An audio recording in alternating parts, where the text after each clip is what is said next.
Lay off होने के बाद फिर क्या करें।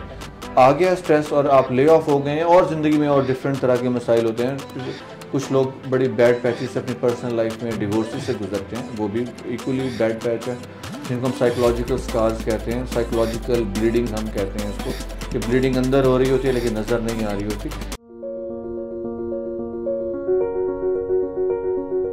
तो इसमें डॉक्टर अज़ीम ये चीज़ भी देखी गई है कि मेंटल हेल्थ को लोग एक्नॉलेज नहीं करते और एक टैबू के तौर पे समझा जाता है, और यूजुअली लोग ये समझते हैं कि ये कोई ऐसी चीज़ है जिससे बंदा बड़ा अपने आप को इन्फीरियर समझना शुरू कर देता है, एंड अ पर्सन थिंक्स कि I am not maybe I am not man enough, and other people start belittling him if somebody shares openly that I am going through a tough time right now. तो हमारे लिए देखा गया है कि जो mid life crisis जिसे हम कहते हैं अराउंड 30s के बाद या 40s में, लेट 30s 40s में जब लोग जाते हैं,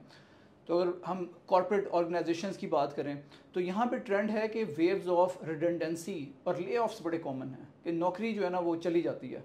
और कंपनीज अपनी कॉस्ट कटिंग की वजह से जॉब्स को नौकरियाँ चली जाती हैं लोगों की और कंपनीज को ले ऑफ्स करने पड़ते हैं।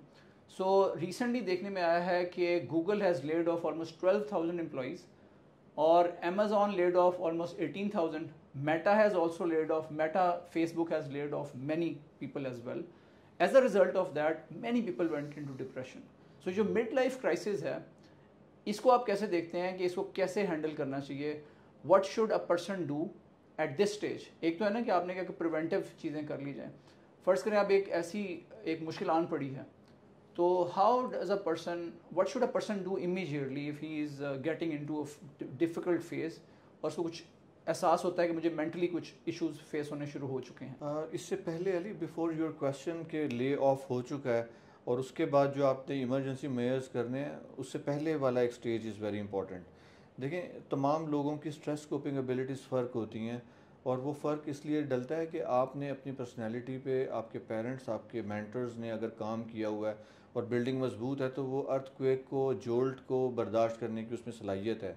अगर दो बंदों को एक ही जॉब से रिमूव किया जाएगा तो एक हो सकता है उसमें से गुजर के बेहतर दोबारा खड़ा हो जाए और दूसरा खड़ा ना हो सके। जो आप पूछ रहे हैं कि ले ऑफ होने के बाद फिर क्या करें, तो इस पर इन दो लोगों में फ़र्क बेसिकली स्ट्रेस कोपिंग एबिलिटीज़ को एनहेंस करने का और अपनी पर्सनैलिटी पे काम करने का, जिसका मतलब यह है कि आपको एक अपना हेल्दी लाइफस्टाइल अचीव करना, अडॉप्ट ज़िंदगी में करना चाहिए, जिसका मतलब है कि आप रेगुलर अपनी एक्सरसाइज करते हैं, रेगुलर अपनी फैमिली को टाइम भी देते हैं, फ्रेंड्स को भी टाइम देते हैं, अपनी जॉब को भी टाइम देते हैं। अगर हम इन तमाम चीज़ों को छोड़ के सिर्फ एक चीज़ पे काम कर रहे होंगे तो ये इट्स वेरी अनहेल्पफुल।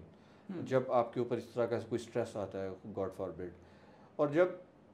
आ गया स्ट्रेस और आप ले ऑफ हो गए हैं और ज़िंदगी में और डिफरेंट तरह के मसाइल होते हैं, कुछ लोग बड़ी बैड पैचेस से अपनी पर्सनल लाइफ में डिवोर्स से गुजरते हैं, वो भी इक्वली बैड पैच है, और इसी तरह के और स्ट्रेसेस। आपको कोई फिजिकल, गॉड फॉरबिड, आपको एक्सीडेंट हो गया, आप फिजिकल कोई डिसेबिलिटी वक्ती तौर पे 6 महीने के लिए भी आई है, तो दो लोग डिफरेंट फिर उसी बैकग्राउंड में डिफरेंटली डील करेंगे। तो द आइडिया इज़ कि एक तो शुरू से अपनी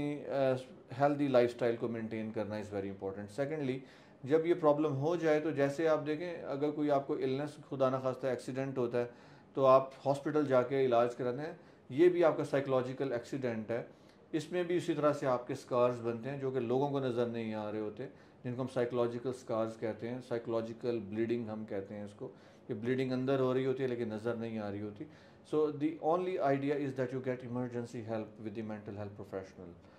साइकाइट्रिस्ट की हेल्प लेना, क्योंकि अक्सर दवाइयों की भी इसमें ज़रूरत पड़ती है और साइकोलॉजिकल हेल्प की भी। So I think that's the possible answer to your difficult question. No, I really like जो पॉइंट के एक तो पहले स्टार्ट से ही आप उसकी फाउंडेशन स्ट्रॉन्ग बिल्ड करें, और उसके बाद जो एक ट्रायंगल की तौर पे मैं उसे देखता हूँ कि जो वर्क है जिसमें जॉब आती है या बिजनेस हो सकता है, इसके अलावा रिलेशनशिप्स हैं, और तीसरा exercise. So you have to create a triangle and 3 pillars that create such a strong foundation कि कोई आंधी तूफान आए तो आपको हिला ना सके वो। Amazing. So that's a great thing to deal with such N